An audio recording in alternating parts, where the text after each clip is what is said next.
అవును. ఏం చేస్తాను మీరు? ఏం చేస్తాను? అమ్మో పెద్దదే బతుకమ్మ.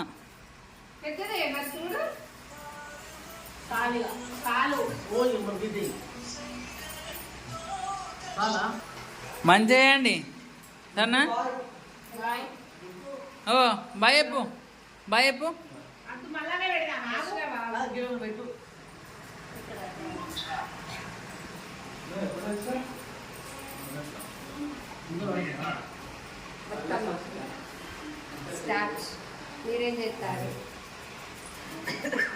బతుకమ్మలు మంచిగా వేరువాలి. ఈ సంవత్సరం దద్దరు ఇల్లాలి తెలంగాణ. సరేనా? మనకే ప్రైజ్ రావాలి మరి.